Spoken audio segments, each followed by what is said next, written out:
অনেক দিন পর চলে আসলাম একটা নতুন ব্লগ নিয়ে। সবাই কেমন আছো? আমি তো এখন ভীষণ ভালো আছি। এখন বলছি তার কারণ আমার শরীরটা মাঝে খুবই খারাপ হয়ে গেছিল। তো এখন আমি তোমাদের সবার ভালোবাসায়, ঠাকুরের আশীর্বাদে অনেক ভালো আছি। তো দেখো, আমি, আমার বোন আর আমার বর তিনজন মিলে অ্যাকচুয়ালি আমরা সবাই মিলে গেছিলাম আমার বাপের বাড়ি।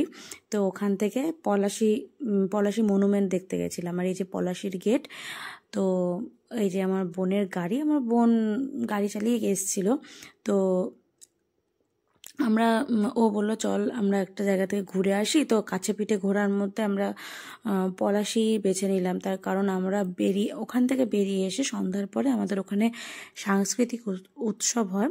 তো সেইখানে আমাদের যেতে হবে, একটা প্ল্যান ছিল। সব মেয়েরা মিলেই গেছিলাম ওখানে, মানে মা মাসি সবাই মিলে, আমার বৌদি, আমার মামি, আমার বাচ্চা দুটো, সবাই মিলে গেছিলাম। বোনও ছিল। তো ওখানে ছেলেদেরকে অ্যালাউ করিনি আমরা। তো তার জন্য ছোট্ট একটা ট্রিপের মধ্যে এইটা বেশ আমরা ভালো একটা জায়গা বেছে নিয়েছি। তো আমারও সেরকম যাওয়া হয়নি, তো চল। তো দেখো, তোমরা পলাশীর যুদ্ধ সম্পর্কে তো সবাই কম বেশি জানো। তো এই হচ্ছে সেই মানে পলাশী, মানে ঐতিহাসিক জায়গা। আর দেখো কি সুন্দর সর্ষে ফুল ফুটে আছে। এইটাই তো শীতকালের মাহাত্ম্য, তাই না? যে চারিদিকে সর্ষের ফুলে একদম পরিবেশটাকে সুন্দর করে ফুটিয়ে তোলে।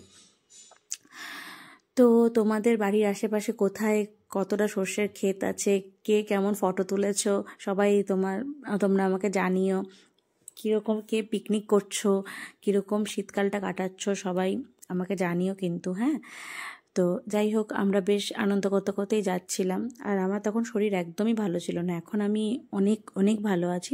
তখন আমার শরীর প্রচণ্ড খারাপ ছিল, প্রচণ্ড পরিমাণে খারাপ ছিল। তবুও আমি বলেছিলাম তোরা দুজন যা। তো ওরা দুজনেই আমাকে জোর করলো, চল চল, তোরও একটু ভালো লাগবে, মাইন্ডটা ফ্রেশ হবে। তো যাচ্ছি। আর কি বলো তো, গ্রাম্য পরিবেশ তো খুবই ভালো লেগেছে। অ্যাকচুয়ালি আমি তোমাদের বারবার বলেছি আমি মফস্বল এরিয়ার মেয়ে, আমি মফস্বলের মেয়ে।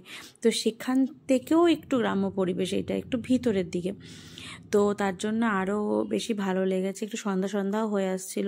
তো আমাদের প্ল্যানই ছিল বেরোচ্ছি যখন, তাহলে সানসেটটা ভালো করে দেখবো। আর ওই দেখো, ভালো করে তোমরা কতটা কি বুঝতে পারছো জানি না, দূর থেকে সানসেটটা বেশ ভালোই বোঝা যাচ্ছে। আর এই যে আমরা পলাশী গঙ্গার পাড়ে চলে এসেছি। তো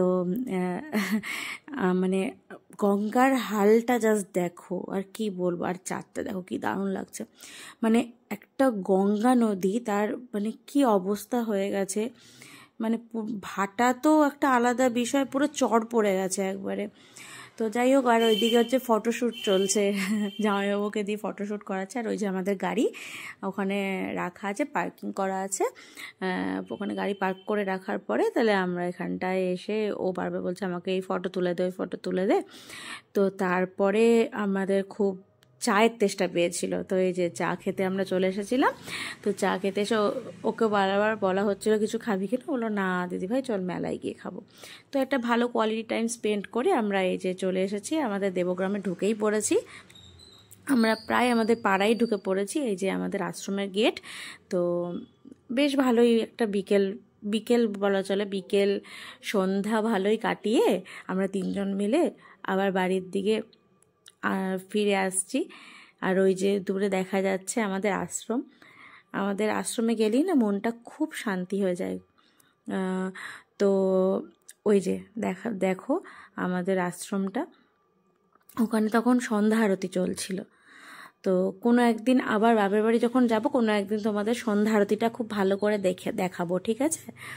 তো যাই হোক, সবাই একবার কমেন্টে জয় মা কালী লিখে দিও, কারণ এই মা খুব জাগ্রত, কিছু চাইলে অবশ্যই দেবে।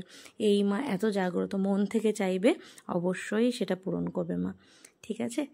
আর এই যে আমাদের পুকুর পাড়, আমরা প্রায় চলেই এসেছি আমাদের বাড়ির দিকে।